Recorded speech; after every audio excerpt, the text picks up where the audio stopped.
सिरजनहार न ब्याही सीता, जल पसार नहीं बंधा। वै रघुनाथ एक कै सुमिरे, जो सुमिरे सो अंधा। नमस्कार दोस्तों, मैं अविनाश दास रेशनल कबीर यूट्यूब चैनल में आप सबका हार्दिक स्वागत करता हूं। साथियों, जैसा कि आप जानते हैं, कबीर और रामानंद इस किताब पर हम स्ट्रीम कर रहे हैं और यह किताब पूज्य श्री सनातन साहिब जी की रचना है। और अभी तक जो हम चर्चा किए हैं कि कबीर और रामानंद के विचारों में कहीं भी तालमेल नहीं है, उनके जीवन शैली में कहीं भी तालमेल नहीं है, उनके पूजा पद्धति में कहीं भी तालमेल नहीं है। उनके बारे में अनेक मत पंथों के, खास करके भारतीय जो लोग हैं, चाहे वो बुद्धिज़्म को मानने वाले हों, चाहे हिंदुइज़्म को मानने वाले हों, अनेक लोगों ने यह प्रचार किया है कि कबीर साहब के गुरु रामानंद ही थे। इसी में कबीर पंथी भी नहीं चूके हैं। कबीर पंथ के अनेक परंपराओं में कबीर साहब को स्वामी रामानंद के शिष्य बताने का प्रयास किया गया है। उसी में हमारा पारक सिद्धांत भी है। हमारे इस पिछली पीढ़ी के सबसे ज़्यादा, कहना चाहिए कि सबसे बड़ी प्रतिभा और सबसे ज़्यादा चर्चित एक महामानव के रूप में परम पूज्य गुरुदेव जी संत श्री अभिलाष साहिब का नाम आता है।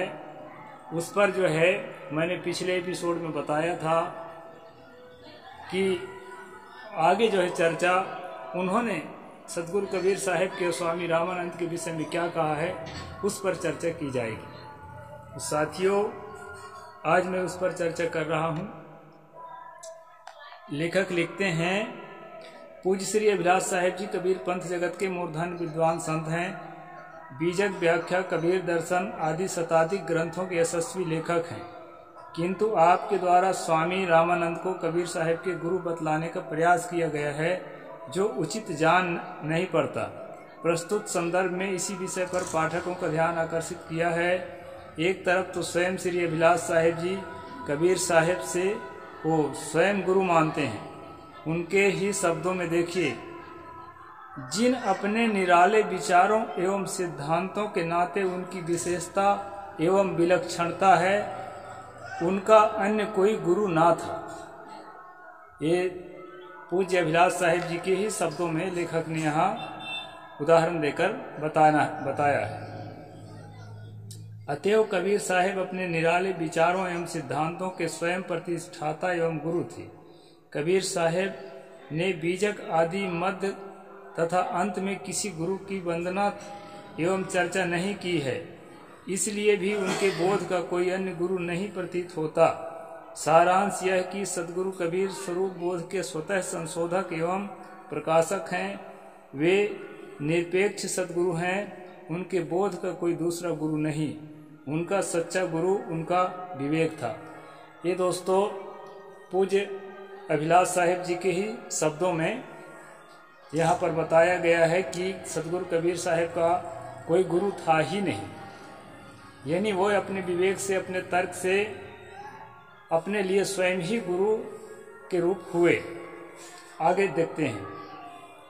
आपने यह भी स्वीकार किया है कि स्वामी रामानंद और कबीर साहब के सिद्धांतों और विचारों में अंतर है, इसलिए भी कबीर के गुरु रामानंद नहीं हो सकते। आप लिखते हैं, आपके स्वरूप बोध के वे रामानंद भी गुरु नहीं थे, क्योंकि आपके और उनके सिद्धांतों में काफ़ी अंतर है। आपका राम अंतरात्मा है और स्वामी रामानंद का राम दशरथ पुत्र श्री राम अथवा परोक्ष ईश्वर। यहाँ पर लेखक बताने की कोशिश कर रहे हैं कि सतगुरु कबीर साहिब ने अलग से किसी राम को नहीं माना, अपने चेतन सत्ता को ही राम के रूप में उन्होंने स्वीकार किया और लोगों को संदेश दिया कि तुम स्वयं चेतन सत्ता हो और तुम स्वयं राम हो। जैसे तथागत बुद्ध ने कहा था, अत्ता ही तनो नाथो को ही नाथो परोसिया, तुम्हारा स्वामी तुम स्वयं हो, तुम्हारा दूसरा स्वामी कौन हो सकता है। इसी तरह सदगुरु कबीर साहिब ने भी आत्मसत्ता को ही अपना मालिक या परमात्मा के रूप में देखा, अलग से परमात्मा की कल्पना को उन्होंने स्वीकार नहीं किया। और दोस्तों, स्वामी रामानंद जो है अलग से परमात्मा को स्वीकार कर रहे हैं। ये बात लेखक ने यहाँ बताने की कोशिश किया है सदगुरु अभिलाष साहिब के ही शब्दों में। स्वामी रामानंद परोक्ष ईश्वर के उपासक थे। कबीर साहिब अपरोक्ष स्वस्वरूप विवेकी एवं आत्मानुभूति के पक्षधर थे। स्वामी रामानंद अवतारवादी एवं मूर्ति पूजक थे। कबीर साहिब इन दोनों बातों से परे थे। मूर्ति पूजा, अवतारवाद एवं छुआछूत न मानने वाले कबीर साहिब की संगति स्वामी रामानंद से कैसे बैठती होगी, क्योंकि वे यह सब मानते थे। अतः आपके ही कथनानुसार स्वतः सिद्ध हो जाता है। यहाँ लेखक कह रहे हैं सदगुरु अभिलाष साहिब जी को कि अतः आपके ही कथनानुसार स्वतः सिद्ध हो जाता है कि कबीर साहिब का कोई गुरु नहीं था, वस्तुतः उनका अपना विवेक ही उनका गुरु था। स्वामी रामानंद और कबीर साहिब के सिद्धांतों एवं विचारों में भिन्नता होने के कारण स्वामी रामानंद कबीर साहिब के गुरु नहीं हो सकते। किंतु खेद के साथ कहना पड़ रहा है कि अभिलाष साहिब जी प्रायः दो मुखी बातें लिखते हैं। वे साफ साफ निर्णय नहीं करते और बात को उलझा देते हैं। आगे उनके शब्दों में उनके विचार को देखें।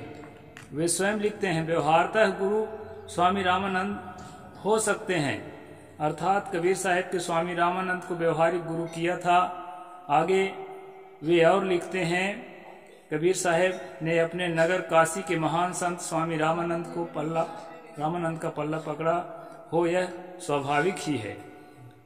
कबीर साहिब ने स्वामी रामानंद से बहुत कुछ सीखा समझा होगा और साधना में सहारा पाया होगा।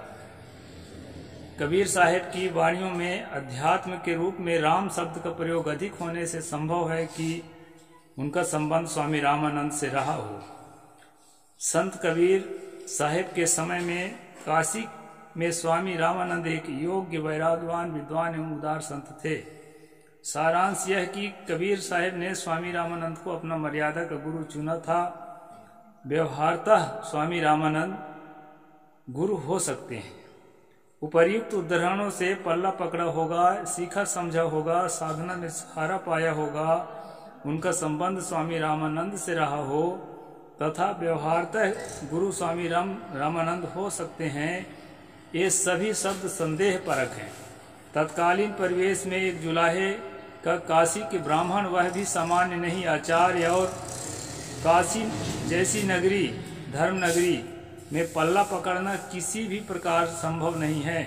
जबकि कबीर के जुलाहे होने के कारण उनके पास तक पहुंचने की सख्त मनाही हो।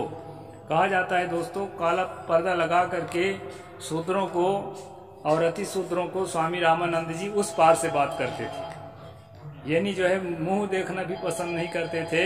फिर उनके पल्ला पकड़ने वाली बात जो है यहाँ पर समझ में नहीं आ रही। रही बात सहारा देने की, वह भी निराधार है। और इतना ही नहीं, उनके शिष्य परंपरा में कोई भी आचार्य किसी जुलाहे को, मुसलमान को तथा अछूत को अपना शिष्य बनाया है? क्या वे उनका उपनयन संस्कार कर उसे वेद पढ़ाया है? क्या उनके मंदिर गर्भगृह में प्रवेश करने की अनुमति है? यदि नहीं तो कबीर को सहारा देने की बात भी बिल्कुल झूठी है, असत्य है। अगला बिंदु राम शब्द की अधिकता का है। जिस राम शब्द को लेकर प्रश्न उठाया गया है कि कबीर की रचनाओं में राम शब्द की भरमार है, वह कबीर का राम दशरथ पुत्र अयोध्याधीश राम नहीं था, जिसके लिए कबीर साहिब डंके की चोट में काशी के चौराहे पर कहा था, दशरथ सुधि हुलोक ही जाना, राम नाम का मरम है आना। और इतना ही नहीं, जिस दशरथी राम की उपासना स्वामी रामानंद करते थे, उसका खंडन तो आज तक कबीर के अतिरिक्त दो टूक शब्दों में किसी ने भी नहीं किया है। वे कहते हैं, वह रघुनाथ एक के सुमरे, जो सुमरे सो अंधा। जो कविता मैंने शुरू में बोला था दोस्तों, सिरजनहार न ब्याही सीता, जल पसाण नहीं बंधा, वह रघुनाथ एक कै सुमरे जो सुमरे सो अंधा। ऐसा कहने वाला शख्स कभी जो दिन रात राम रटता हो और राम को ही सर्वोपरि मानता हो, ऐसे व्यक्ति को अपना आराध्य या अपना आइडियल कैसे मान सकता है? इस पर जो है लेखक ने प्रश्न उठाया है। आगे कहते हैं, ऐसी भी कहीं दुनिया में मिसाल खोजी जा सकती है कि उनके चेले ही अपने गुरु के उपास्य देव की भर्त्सना करे, उनके अवतार बाद मूर्ति पूजा तथा वर्णाश्रम व्यवस्था पर कुठाराघात करता हो, और गुरु इतना उदार हो, इतना महान हो कि चुपचाप सुनकर कबीर को सहारा दे, उसे गले लगावे, उसे रामानंद संप्रदाय में विधिवत दीक्षित कर वेद पढ़ा दे। यह बात तो कभी स्वप्न में भी नहीं सोची जा सकती। फिर जहाँ वेद, ब्राह्मण, आरण्यक, उपनिषद, धर्मशास्त्र और वेदांत दर्शन जैसे धर्म ग्रंथों के रहते एक प्रतिष्ठित धर्माचार्य एक गरीब जुलाहे को शिष्य बनाया था, यह लिखने के पहले अपने सिर खुजलाकर सोच लेना चाहिए। रही बात मर्यादा की कि वे मर्यादा के लिए गुरु बनाए थे। साहिब जी ने लिखा है कि मर्यादा के लिए रामानंद को गुरु बनाए थे। उस पर भी यहाँ लेखक ने अपनी बात रखी है। यह बात उनके स्वभाव में नहीं थी। मर्यादा के लिए गुरु बनाना, यह बात उनके स्वभाव में ही नहीं थी। उन्होंने अपनी वाणी में कहीं भी मर्यादा की परवाह नहीं किया है। सोच संकोच वाले सतगुरु कबीर साहिब नहीं थे। उनका जीवन स्पष्ट था, स्पष्ट जीवन जीना, स्पष्ट बोलना और स्पष्ट रहना। दुराव छिपाव वाला, मर्यादा वाला कोई काम उनका नहीं था। इसका यह अर्थ है दोस्तों। यह बात हम कबीरपंथी लोग ही नहीं किंतु एक वैष्णव संत ने लिखा है। कबीर कानी राखी नहीं वर्णाश्रम सटदर्शनी। कबीर ने किसी की कानी नहीं रखी, मर्यादा नहीं रखी। इस प्रकार से जो है दोस्तों, वर्णाश्रम सटदर्शनी, वर्णाश्रम मतलब वर्णाश्रम धर्म का और 6 दर्शन का उन्होंने मर्यादा नहीं रखी है। इस प्रकार वैष्णव लोग खुद लिख रहे हैं। और हमारे कबीरपंथी जो हमारे खासकर हमारे गुरुजी लोग जो बड़े बड़े मठाधीश लोग हैं, वो पता नहीं किस मोह के कारण रामानंद को हमारे सिर पर हमारा आइडियल बनाने में लगे हैं। यह बात मेरे समझ में भी नहीं आती दोस्तों। आपके समझ में अगर आती हो तो कमेंट सेक्शन में लिख करके ज़रूर मुझे अपना विचार रखें। आज इतना ही। साहिब बंदगी। जय भीम, जय जोहार, जय भारत।